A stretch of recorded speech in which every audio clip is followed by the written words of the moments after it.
Bom dia, pessoal. Na primeira aula a gente fez uma revisão aí de alguns conceitos da mecânica dos fluidos, né? Algumas propriedades físicas dos fluidos que são interessantes no estudo da hidráulica, né? Classificação dos escoamentos.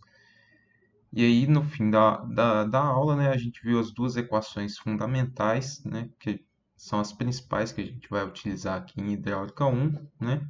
São a equação da energia e a equação de conservação de massa, né? E a gente viu que tinha um termo lá de perda de carga, né, que a gente tinha que dar uma estudada melhor, né? Então, na aula de hoje, a gente vai ver como que a gente calcula essa perda de carga distribuída, né? Já vou adiantar que a perda de carga a gente tem duas parcelas, né? A primeira é essa perda de carga distribuída que a gente vai ver hoje, e a segunda é a perda de carga localizada que a gente vai ver na aula seguinte. Bom, então só para dar uma relembrada, né? A gente fez algumas hipóteses lá de que o nosso escoamento seria uniforme, né? Ou seja, a velocidade média não iria variar ao longo da tubulação, ao longo da seção, né? O escoamento seria permanente, ou seja, ele não vai variar com o tempo. O escoamento é predominantemente unidimensional, né? E como a gente está estudando o escoamento de água, né? A água pode ser considerada um fluido incompressível.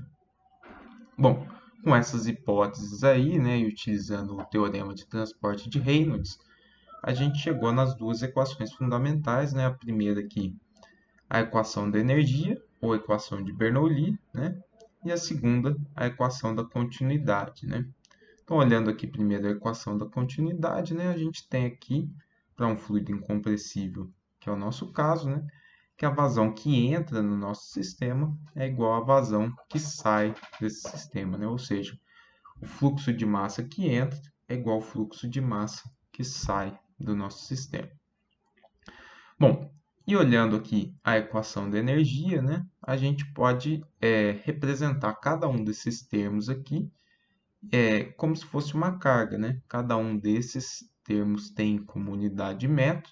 Então, a gente pode fazer a representação gráfica, como mostra essa figura aqui, né? Em termos de distâncias, né? Em termos de alturas. Então, a primeira parcela seria a carga de pressão, né? Então, ela está representada aqui no meio da nossa tubulação. A gente também tem a carga altimétrica, né? Referente aí à energia potencial do escoamento. Então, seria a distância do centro da tubulação até um referencial, né? Normalmente a cota do terreno. E a gente tem a parcela aqui de energia cinética, né? Que está representada aqui no fim da nossa figura. Tá? Quando eu tenho a soma de todas essas três parcelas aqui, eu tenho energia total na minha seção. Tá? Em hidráulica, normalmente a gente utiliza um conceito de linha pesométrica, tá? Que é a somatória da carga de altura, né? A carga potencial, com a carga de pressão. Por que isso? Se a gente considerar aqui, nesse exemplo aqui, que eu tenho uma tubulação com diâmetro constante, a minha parcela cinética aqui, ela é igual, né? Então, tanto na seção 1 quanto na seção 2, essa carga vai ser igual. Mesmo que esse diâmetro diminua ou aumente ao longo da tubulação, normalmente essa parcela cinética aqui ela é muito menor quando comparada a essas outras duas parcelas. Então, normalmente ela também é desprezível nos estudos. Tá? Então, por isso que a gente costuma utilizar em muitos estudos a linha pesométrica, tá? Que ela é muito mais relevante do que a linha de energia total e é praticamente igual a ela. Tá? Então, se eu comparar aqui a minha energia na entrada da tubulação, né, ela é um pouco maior do que a energia na saída da minha tubulação. Tá? Essa diferença é exatamente a perda de carga que eu tive no sistema, né? Ou seja, eu tive uma perda de energia para transferir a água da seção 1 para a seção 2. Tá? E aí a gente vai ver o que causa essa perda de carga. Tá? Bom, Para fazer o estudo dessa perda de carga, vamos pensar aqui numa tubulação horizontal, né? Então, nesse caso aqui, eu tenho que as minhas cotas são iguais, né? Então, a minha carga potencial aqui ela é igual tanto em 1 quanto em 2. A minha tubulação tem um diâmetro constante também, então a minha parcela cinética também vai ser igual. Então, eu vou ter que a minha perda de carga aqui representada pelo ΔH, ela vai ser exatamente a diferença de pressão entre a seção 1 e a seção 2. Tá? Bom, com isso, o pessoal lá um pouco no começo do século, né, resolveu fazer algumas experiências, né, e aí, através do teorema de Pi de Buckingham, eles chegaram aqui nessa relação, né? Eles viram que essa queda de pressão aqui, devido à perda de carga, ela vai ser uma função, né? Ou seja, ela depende dos seguintes parâmetros: da massa específica do fluido, da velocidade do escoamento, do diâmetro da tubulação, do comprimento da tubulação, da viscosidade do fluido e da rugosidade da tubulação, né? Então, dependendo do material da tubulação, eu tenho uma maior ou menor perda de carga. Bom, então, utilizando aí o teorema do Pi de Buckingham, né, eles chegaram nessa expressão aqui. Tá? Então, eles viram que a queda de pressão sobre a massa específica V ao quadrado, né, eles chegaram num desses números adimensionais aqui, que seria L sobre D, e aí, ao desenvolver alguns experimentos, eles viram que essa parcela aqui ela era proporcional. Tá? Então, eles tiraram ela da função aqui de perda de carga. Tá? E eles viram que essa relação aqui depende de uma função que é dependente do número de Reynolds e desse outro parâmetro aqui, rugosidade sobre diâmetro, que a gente chama de rugosidade relativa. Tá? Essa função aqui, eles chamaram de fator de atrito. Tá? Então, esse valor aqui, que a gente vai ver como encontra, eles chamaram de fator de atrito. Tá? Então, o fator de atrito ele vai depender do número de Reynolds e da rugosidade relativa da tubulação. Tá? Bom, desenvolvendo aqui em termos de carga, né, para a gente sair com a unidade de metro, a gente chega nessa expressão aqui. Tá? Como o fator de atrito ele é um número adimensional, para ficar parecido com a carga cinética, eles colocaram esse 2 aqui, que ele não apareceria nessa equação. Tá? Então, esse 2 apareceu só para essa parcela aqui ficar parecida com a carga cinética, e isso foi compensado nos cálculos desse número adimensional. Tá? Outro conceito que a gente utiliza muito na hidráulica é o termo perda de carga unitária. Né? Então, quanto de energia eu estou perdendo a cada metro de tubulação que eu ando. Tá? E nada mais é que a perda de carga aqui dividida pelo comprimento. Né? Então, esse comprimento L só passou aqui dividindo por J. Tá? Bom, alguns aspectos aí que eles observaram no desenvolvimento desse experimento, né? A primeira coisa, né, que a perda de energia que ocorre no escoamento ela é irreversível, tá? Não tem como recuperar ela e é basicamente uma dissipação de calor, tá? E eles observaram dois aspectos predominantes aí que causam essa perda de energia, tá? Nos escoamentos laminares, como as camadas dos fluidos elas estão bem paralelas umas às outras, essa perda de energia se dá principalmente devido às tensões cisalhantes entre as camadas dos fluidos. Tá?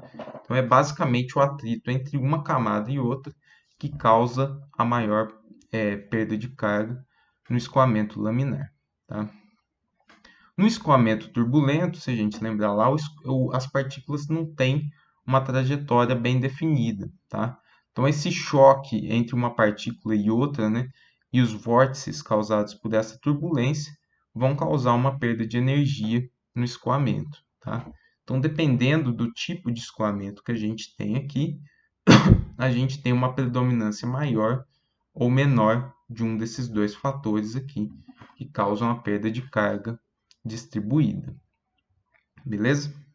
Bom, então para determinar aqui esse fator de atrito, né, que é o que interessa para a gente, o Nicurádice resolveu fazer uma experiência, né, onde ele pegou várias tubulações de diâmetros diferentes, tubulações de vidro, né, de diâmetros diferentes, e foi colando grãos de areia de diferentes diâmetros também, né?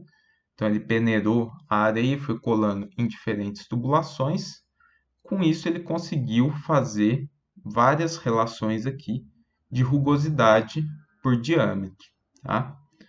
Bom, o outro parâmetro que ele teria que variar era o número de Reynolds, né? Então, para variar o número de Reynolds, ele tinha uma válvula na saída dessa tubulação e aí ele conseguia variar a vazão, né? Consequentemente, a velocidade de escoamento. Então, ele conseguia variar também aqui o número de Reynolds, tá?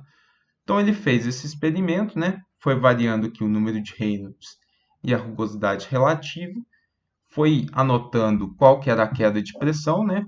Qual que era a perda de carga do sistema, e foi calculando o fator de atrito aqui, F, tá?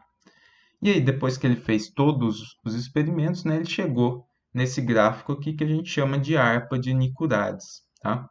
E aí ele encontrou algumas regiões interessantes aí, tá? A primeira é essa reta aqui do escoamento laminar, tá? Então, no escoamento laminar, o meu fator de atrito ele não depende da rugosidade da tubulação, tá? Ele é uma função só do número de Reynolds, tá? A gente vai ver a equação um pouquinho mais para frente, tá? Outras duas regiões interessantes que ele encontrou foram as que ele chamou de tubos hidraulicamente lisos, tá? E tubos hidraulicamente rugosos, tá? Os tubos hidraulicamente lisos, eles também dependem só do número de Reynolds, tá? E os tubos hidraulicamente rugosos, eles dependem só da rugosidade relativa. O fator de atrito, né, depende só da rugosidade relativa da instalação, tá? Por que isso? Olhando essas duas figuras aqui, o que acontece quando o meu tubo é hidraulicamente liso é que eu tenho essa subcamada limite aqui superior à rugosidade da minha tubulação, né? Então, nessa subcamada limite aqui, eu tenho uma distribuição linear de velocidades, né? Devido ao princípio de aderência da tubulação aqui na parede, do fluido na parede da tubulação, tá? E aí, nessa subcamada aqui, eu tenho o escoamento laminar, tá? Então, essa subcamada, ela sendo superior à rugosidade da minha tubulação, eu não tenho influência da rugosidade na perda de carga aqui no fator de atrito, tá? De forma contrária, né, se essa minha subcamada ela é muito pequena, as protuberâncias aqui da rugosidade vão aflorando, né, e elas começam a interferir no escoamento, tá? Então, nesse caso aqui, a rugosidade da tubulação ela é mais significativa no cálculo da minha perda de carga, né, do meu fator de atrito. E é claro, né, eu tenho uma zona de transição aqui no meio, onde eu vou ter tanto uma parcela do número de Reynolds, influindo no valor do fator de atrito, quanto da rugosidade relativa, tá? Então, o Nicurádice ele foi pioneiro aí nessa determinação do fator de atrito, criando essa harpa aqui, que até hoje é utilizada, tá? Então, lembrando que a gente tem essas quatro zonas aí principais de escoamento. Bom, utilizar esse gráfico aqui, né, a gente tem alguns erros, a gente pode ter alguns erros de leitura, né, de interpolação, porque é óbvio que a gente não vai cair em valores exatos aqui, tá? Então, alguns pesquisadores eles tentaram desenvolver fórmulas explícitas para a gente calcular o fator de atrito, tá? Aqui eu elenquei algumas, né? Os tubos hidraulicamente lisos, a gente tem a fórmula de Blasius, tá? Então, ela é válida para essa faixa aqui de número de Reynolds. A gente tem a expressão de Colebrook-White, que é utilizada aqui para escoamentos de transição e escoamentos lisos e rugosos, tá? E a gente tem essas duas fórmulas aqui que são mais famosas, né? Que é a de Swamy e Jain, tá? Essa primeira aqui ela é um pouco simplificada, porque ela tem uma restrição aqui de utilização, né? Uma faixa de rugosidade relativa e uma faixa de número de Reynolds, onde ela é aplicável, tá? Normalmente, ela abrange quase todos os escoamentos, tá? Mas a gente também tem a expressão aqui de Swamy-Jain geral, tá? Essa última expressão aqui, né? Apesar de ser mais complexa, ela vale para qualquer tipo de escoamento, tá?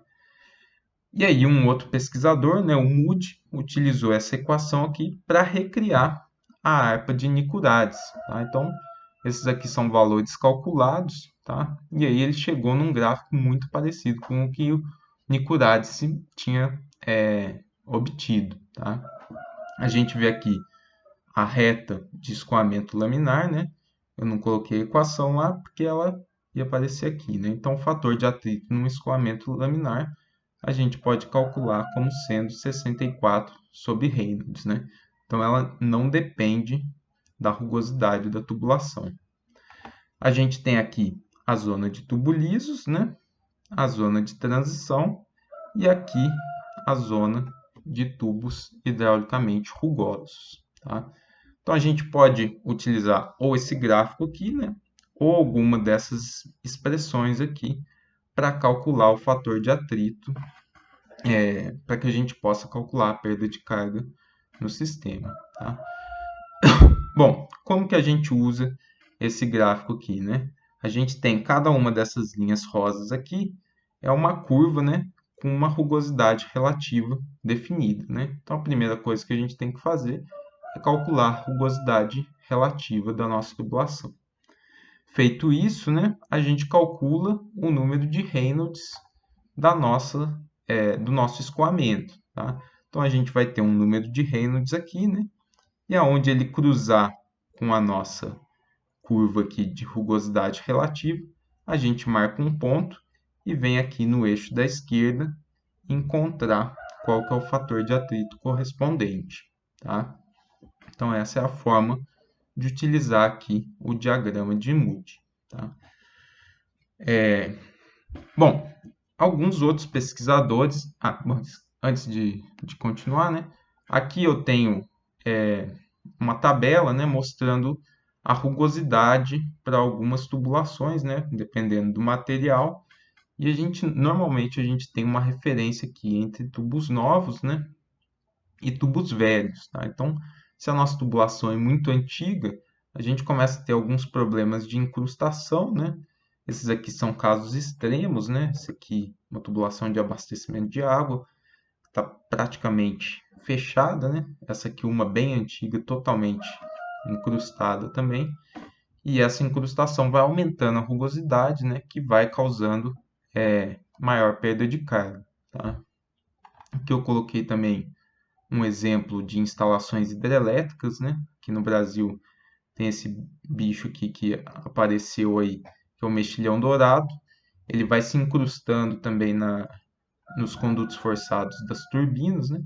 E aí ele vai aumentando a rugosidade da tubulação, tá? Sempre que eu aumento a rugosidade, eu tenho uma maior perda de energia, né? Então eu vou perder capacidade de transporte de água, tá? Para eu contornar esse problema, tenho duas opções, né? Ou eu troco minha tubulação por uma nova, ou existem alguns dispositivos que limpam a tubulação, né? Então esse aqui é um dispositivo que a gente chama de PIG, né? Então ele tem algumas escovas aqui laterais e ele é inserido dentro da tubulação e ele vai raspando todas as incrustações, né? Então essa seria uma alternativa aí para a gente retornar a rugosidade original da tubulação, né? E perder menos energia aí no processo de distribuição da água, tá? Então, tomar cuidado aqui, né, com o tipo de tubulação que a gente está trabalhando, né? Conhecer bem a instalação para definir qual que é a rugosidade mais aceitável que a gente vai utilizar. Tomar cuidado também, essa tabela aqui está sem unidades, né? Mas verificar qual que é a unidade que essa tabela vem, tá? Normalmente é em milímetros, né? Então a gente tem que tomar cuidado com a unidade que a gente vai trabalhar, tá? Bom, então como eu ia comentando, né? Alguns pesquisadores resolveram fazer equações de perdas de carga exclusivas, né? Para o tipo de estudo que eles iam fazer, tá? Então a gente tem algumas equações empíricas que são bem precisas para casos específicos, tá? A mais famosa delas é essa aqui, a equação de Hazen-Williams, tá? Ela é muito utilizada no abastecimento de água, né? Porque ela é válida para escoamento turbulento de transição, tá? Água a 20 graus Celsius, mais ou menos, né? Que é o que se trabalha no abastecimento de água. E tubulações de grandes diâmetros, né? Maiores que 4 polegadas ou 100 milímetros, tá? Então, essa aqui é a equação de Hazen-Williams, tá? Então, ela é muito utilizada. E aí, a gente tem algumas outras aqui um pouco menos famosas, né? Fórmula de Flaman, que é válida para tubos plásticos de pequeno diâmetro, de parede lisa. Fórmula de Scooby, que é válida para redes de irrigação por aspersão ou gotejamento. E a fórmula de Fair-Whipple, que ela é muito utilizada em instalações prediais tanto de água quente ou fria, né? Onde eu tenho muitos acessórios, né? Muitas curvas, muitos T's e com tubulações de pequenos diâmetros, tá? Então, a fórmula de Fair-Whipple normalmente é utilizada em instalações prediais, tá? E aí a gente tem a fórmula aqui para aço galvanizado, né? E para PVC também, tá? Todas elas utilizam as variáveis aí no sistema internacional, né? Então a gente tem que converter as unidades aí se for preciso, tá? E se vocês observarem, cada uma delas, né, tem um coeficiente de perda de carga, né? No caso de Hazen-Williams aqui, é esse coeficiente C, de Flaman, esse KE, Scooby, esse KS, e a de Fair-Whipple são esses valores aqui pequenos, né? Esse 0.002021 e esse 0.0008695, tá? São os coeficientes de perda de carga. Aqui na fórmula de Fair-Whipple, né, o coeficiente já está definido de acordo com o material, tá? E nessas outras três aqui a gente tem que definir qual que é o material da tubulação que a gente está trabalhando, né? E aí, em uma tabela de referência, a gente pode encontrar o valor desses coeficientes de perda de carga.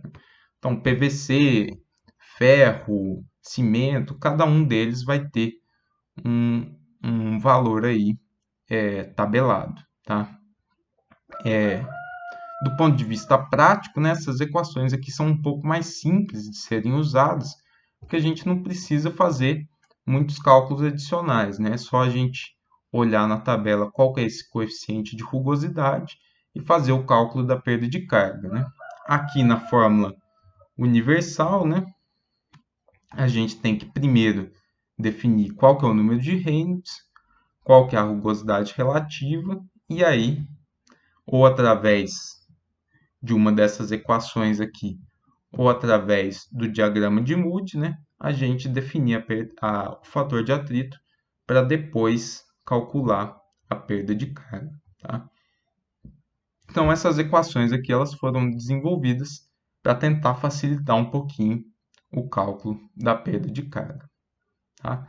Então, na próxima aula, a gente vai ver o outro tipo de perda de carga aí que a gente tem nas instalações, que é a perda de carga localizada.